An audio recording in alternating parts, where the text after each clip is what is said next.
Salut à tous, donc on se retrouve aujourd'hui pour une nouvelle petite review. Alors c'est une réplique qui m'a été confiée pour une légère upgrade par un ami, donc il a commandé, il l'a pas encore déballé, j'ai eu l'occasion de la déballer. Donc j'ai regardé un petit peu ce qu'elle valait vite fait, alors vraiment vite fait en 2-3 minutes.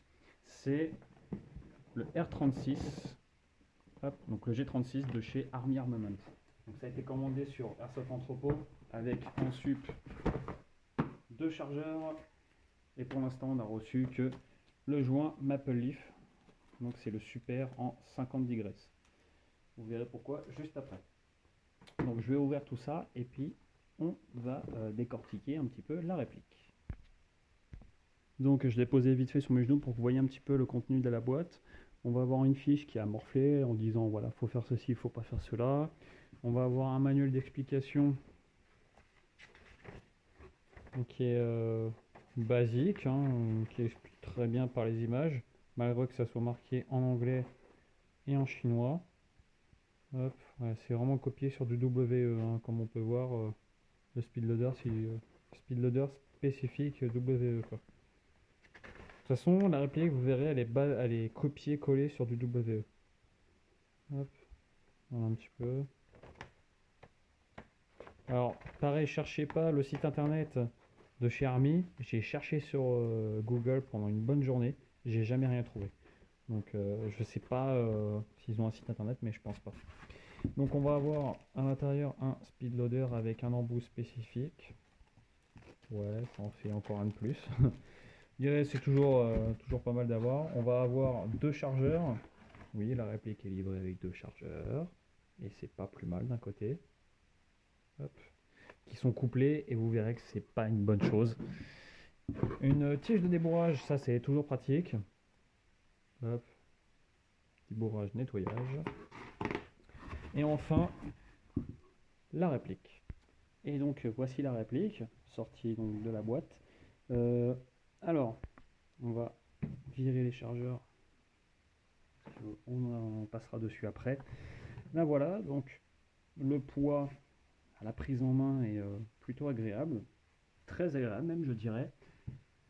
Alors, contrairement au WE, déjà on va passer au marquage, ce qui m'interpelle le plus. On n'aura pas de marquage comme WE ici, ce qui est un très bon point pour moi. C'est-à-dire qu'on pourra coller ou faire graver carrément l'emblème donc de la firme HK. Sinon, on va en avoir ici, donc on va avoir safe, semi-auto, et quand on retourne, pareil, safe, semi-auto. Ensuite, on va avoir un autocollant immonde, énergie 1 joule maxi, ça je demande à voir. De toute façon, on verra si c'est réellement le cas ou non. Hop.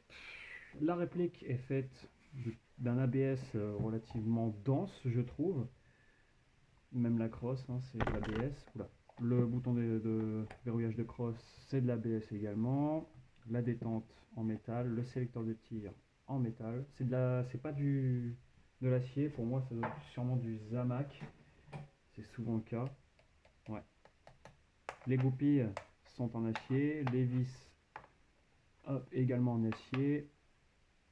La mire avant plastique, la mire arrière plastique, la goupille en métal. Les rails de l'alliage, les vis forcément. Hop, il y a beaucoup de plastique dessus. Je suis relativement surpris dans le sens où je suis déçu. Je pensais qu'il allait avoir les mêmes parties en métal que le vrai, mais non, en fait, non, on aura quelque chose vraiment de cheapos. D'où le prix vraiment relativement bas. Alors, à voir si ça tient dans le temps. Bon, après, pour le prix, franchement, on va pas trop à se plaindre. On aura également un numéro de série. Maintenant, j'allais dire WE. Maintenant, Army fout des numéros de série sur leur réplique. Donc ici, c'est le R36 00792. Donc c'est le 792e de la série de fabrication. Donc il n'est pas très récent, entre guillemets. Qu'est-ce qu'on va avoir à l'avant? Un garde-main donc en polymère avec la présence des trois rails. Ça c'est très bon parce que sur les Jingong, je parle en AEG et sur certains G36, ils ne sont pas livrés avec les rails latéraux. Et ici c'est le cas, ils sont livrés avec les rails latéraux. Donc ça c'est une très bonne nouvelle pour les accessoires et puis ça lui donne un petit peu plus de gueule. Le cache-flamme, le fameux cache-flamme type G36C. Je suis en train de pousser les chargeurs en même temps parce qu'ils me gonflent. Donc typique, hein. Voilà. On va voir la sortie des gaz ici, le surplus de gaz. Donc en vrai ça marche par piston comme sur le 416. Le surplus de gaz en fait vient s'évacuer par l'avant. Donc c'est pour ça que sur des canons longs, il ne faut jamais passer le doigt ici parce que vous risquez de vous cramer. Et ouais les gars, donc il faut faire attention. Ici on va avoir un attache-sangle. Donc ambidextre, on voit droite et gauche, attaché par une vis ici, donc vous pouvez l'enlever s'il ne vous plaît pas. Le garde-main s'enlève via cette goupille. On verra à l'interne tout à l'heure, vous en faites pas. Élément de visée avant. Alors je vais replier la crosse parce que c'est plus pratique. Guidon fixe. Élément de visée arrière. Donc cran de mire réglable. Donc ça on a le cran de mire d'ajustement rapide. Et là on a la prise de visée. Je pourrais pas trop le faire voir parce que j'ai pas trop de place. Voilà. On a la prise de visée précise. En piston réglable. Via hop, la petite vis ici pour la hauteur et ici pour la dérive. Donc ça c'est plutôt bien. Malgré que la présence d'un rail, comme on peut le voir en haut, permettra la fixation, je ne sais quoi, par exemple d'un Neotech. Donc ici mon vrai Neotech 552. Pour vous donner un petit exemple, moi, je l'ai peut-être pas assez desserré. Est-ce qu'elle va rentrer dessus? Très bonne question. Je ne crois pas, à moins que... Ouais, bah j'ai pas l'impression que le vrai EOTech rentre dessus en fait. Ou alors il faudrait forcer et je voudrais pas trop justement parce que c'est pas peur de péter mon EOTech, mais simplement dans le sens où j'ai peur de péter l'oreille vu que ça reste une réplique. Et en plus elle est pas à moi. Non, bon bah ça rentre pas avec un vrai EOTech. Non, ça rentre pas, donc c'est dommage, mais voilà un petit peu la gueule que ça donnerait. Vous voyez? Donc ça donnerait un truc plutôt pas mal. Alors, ensuite, qu'est-ce qu'on va avoir d'autre? Un levier d'armement, alors le bloc culasse, le levier d'armement de la culasse, ici le bras, enfin le levier en lui-même, est en métal, alliage, mais ici c'est en plastique et il a fâcheuse tendance à casser. Donc il faudra le remplacer par un en métal qui existe de chez Ratec et il est bloquable, donc gauche comme droite, un peu comme sur le vrai G36. Vous voyez, donc c'est très très bien. On va éviter de le péter, mais il revient en place. Voilà, très très bien, il n'y a pas de souci dessus. Pour ça, le magwell, on pareil en plastique, on le va via cette goupille. On va avoir le verrou de chargeur, hop, comme ceci. Donc, pour l'instant, ça se verrouille plutôt bien. On verra par la suite si ça a des défauts. On va avoir un ball catch. Alors, je vais essayer de placer la culasse en arrière. Hop, le ball catch fonctionne bien. Il suffit de pousser ici. Hop, et la culasse revient en avant. Donc c'est bien parce qu'en fait c'est sous le doigt, enfin c'est devant le doigt je veux dire, et c'est très très très pratique. Le sélecteur de tir 3 positions, qui d'ailleurs ne peut pas être mis en sécurité si vous n'avez pas au préalablement armé le marteau. Là on peut le mettre. Donc sécurité, un léger jeu. La détente, on va voir ce que ça donne. Voilà, on n'a pas d'over-travel et le cycle est vraiment très court, vous voyez. Voilà, on n'a rien de plus. Alors, le trigger reset. On pourra vraiment enchaîner les tirs sans souci. Hein. Vous voyez. Et en auto, bah l'auto classique. Vu que c'est un GBBR, on n'aura pas de moteur. Donc ici, c'est creux comme sur le vrai. On aura un attache-angle à gauche de la réplique ici. On va avoir une crosse qui se replie. Hop. Et qui, par magie, tient. Donc ça, c'est très bien. En parlant de la crosse, elle a un léger jeu. Rien de bien violent et rien de bien inquiétant. On va voir les trous ici pour placer les différentes goupilles. Donc celle-ci. Et voilà un petit peu la crosse qui a aussi un attache-angle à l'arrière. une plaque de couche caoutchouc très souple. Donc voilà pour le joujou. Donc à l'intérieur on voit le nozzle. Voilà un petit peu à quoi il ressemble. Les chargeurs, alors on va y venir parce que simplement que ça me choque. Bon, pas qu'ils soient en plastique, les vrais sont aussi en plastique à l'extérieur, mais le fait que les tétons, malgré les marques qui en font, c'est ultra fragile. Pourquoi ils ne font pas des tétons en métal ou je ne sais quelle matière pour pouvoir les faire tenir correctement, quoi. Enfin, je veux dire, moi j'aurais peur de jouer en partie du fait de leur poids, ils sont extrêmement lourds, du fait de leur poids et surtout les péter, quoi. Enfin, je veux dire, pour moi c'est choquant. C'est choquant de ne pas faire de chargeurs qui risquent pas de péter si on les fait tomber ou quoi. Ici, on va avoir l'arrêtoir de culasse, le téton, donc on voit bien. Hop, donc le gaz route, plutôt souple, comme d'habitude chez Army. Pour remplir le gaz, c'est simple. On l'a en dessous et il suffit de pousser. Hop. Et là, vous avez votre valve de remplissage ici. Alors, il faudra penser à resserrer toutes les vis avant utilisation. Parce que vous voyez, elles n'ont pas l'air d'être trop bien serrées. Je peux un peu les bouger avec mon ongle. Pensez à resserrer les valves. Et donc voilà un petit peu pour les chargeurs. Donc quand il y a bien plus de billes, on a bien l'arrêtoir de culasse fonctionnel. La culasse m'a l'air d'être un peu lente, on va voir un petit peu ce que ça donne. J'ai pas encore testé de tirer avec. Quand c'est chargeur à part, il vous est livré dans un petit sachet en plastique. Oula, il y a encore un peu de gaz dedans. Je pense qu'ils sont testés avant envoi à mon avis, donc c'est plutôt une bonne chose. Donc voilà un petit peu pour ça. On va passer d'abord au démontage avant le moindre test. Donc pour démonter c'est simple, on va enlever le garde-main, hop, la goupille comme je vous ai dit, vous la faites passer sur la crosse du G36, hop, et vous enlevez le garde-main très souple. Manque de finition, j'allais oublier sur la réplique, on va avoir beaucoup de manque de finition. Vous voyez ici la grosse trace de moulage et tout. C'est pas très bien fini, bon pour le prix on va pas s'en plaindre non plus, mais on a quelque chose pas super non plus, quoi. Je veux dire, c'est pas l'exception de ouf. Ensuite, on va enlever cette goupille ici. Donc elle est extrêmement dure. Hop, ma petite pince magique. Donc elle est dure, c'est parce que c'est neuf, mais je pense qu'une fois que vous l'aurez démonté une dizaine de fois, ça sera bon. Ensuite, on va enlever cette goupille là.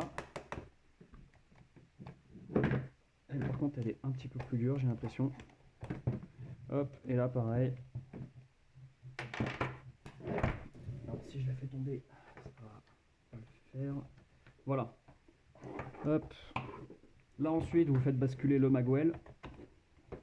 Magwell en somme de tout ce qui est plus classique. Et ensuite, faites basculer la poignée. Donc ça c'est pratique parce que vous avez tout le mécanisme. C'est compatible WE, donc pour trouver les pièces chez Ratec, c'est pas ce qui manque. Vous voyez, on va avoir ici, je vais essayer de faire une mise au point, hop, le système d'arrêtoir de culasse. Donc en fait, on a ce tout petit ressort qui est vraiment très faible, je trouve. Voilà, l'arrêtoir de culasse ici. Quand on vient pousser en dessous ici, en fait, ça vient, vous voyez, tac, si j'appuie, grâce au petit chanfrein qui est là, ça vient pousser l'arrêtoir vers le bas. D'où le fait en fait que cette pièce arrive à enlever l'arrêtoir de culasse. Donc voilà un petit peu l'interne. C'est pas trop mal graissé, même si ça manque un petit peu de lubrifiant, je trouve. Vraiment très léger. On va voir qu'est-ce qu'on va avoir en acier là-dedans. Donc le roulement est en acier. Le marteau non. Alors, la barre ici est en acier. Alors je ne sais pas à quoi ça correspond. J'ai pas tout à fait démonté. Ah d'accord, ok, je viens de comprendre. C'est automatique en fait. Vous voyez, c'est pour libérer en fait le marteau.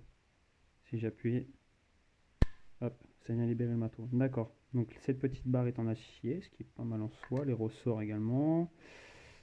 Bon, bah écoutez, la coque c'est du Zamac. Bon, à voir après sur la durée, mais je reste confiant vu que les PA de chez Army sont loin d'être dégueulasses. Ensuite, on vient replier la crosse. On vient, hop, chasser le bloc arrière en appuyant dessus et en tirant. C'est toujours une galère sur un G36 à faire ça. J'ai horreur de démonter l'arrière. Voilà. Hop, on vient sortir le bloc arrière avec son ressort de rappel, qui est très bien lubrifié d'ailleurs, et son amortisseur en caoutchouc, qui sera changé d'ici peu par un accélérateur de cadence quand on aura reçu la pièce. Enfin, vous poussez votre culasse en arrière et vous avez tout l'ensemble mobile avec le nozzle, qui à première vue, vu le bruit de ressort, enfin de retour étouffé, il m'a l'air plutôt bien étanche. On va avoir une tête de piston expansive, ce qui permet d'avoir une très bonne étanchéité. Ouais, c'est... Ah oui, c'est étanche. Hein. Vous voyez ouais, c'est étanche. Donc ça, très très bonne nouvelle. Un petit peu, ça manque de lubrification à l'intérieur. Voilà. Alors le hop-up se règle... se règle... Eh ben, bonne question. Je ne suis très loin d'être un spécialiste des G36. Donc, bon, il doit se régler. Je pense qu'il doit se régler ici. Parce que vu que ça bouge, à mon avis, je vais regarder ça. Ça doit être ça. Donc, de toute façon, on verra un petit peu la portée, ce que ça donne. Et donc, voilà. Alors, comme je vous ai dit, le vrai G36 marche à piston. Ici, ils ont reproduit le système. Bon, bien que ça n'a pas l'air de trop bien marcher, ce truc. Ils ont reproduit un petit peu le système. Donc je sais pas, c'est peut-être mal été monté, je regarderai. Le canon, forcément, un jeu de ouf. Donc ça, il faudra le corriger. Pareil avec la bague FG Airsoft. Donc en ce qui concerne la portée, je viens de tester, c'est pas glorieux. On atteint difficilement les 45 mètres, même en 0,20, c'est vraiment pas glorieux. Donc c'est pour ça qu'on a un joint Maple Leaf. On va essayer de faire un appui plat pour avoir vraiment une très belle portée. C'est pas fameux et en plus le réglage au pop est une espèce de galère mais monstrueuse. Voilà, faut atteindre la petite roulette là avec le petit doigt. Et moi j'ai des grosses mains de paluche, de boucher, de je ne sais quel autre métier. Et donc c'est très très dur. Même la retour est costaud quand même. Alors voyons voir ce que ça donne en semi cette histoire. Parce que ça claque bien. Hein. Même dehors j'ai testé, il fait même pas 10 degrés, ça claque vraiment dans l'épaule, c'est vraiment pas mal. Vraiment quelque chose de très très sympa. Hein.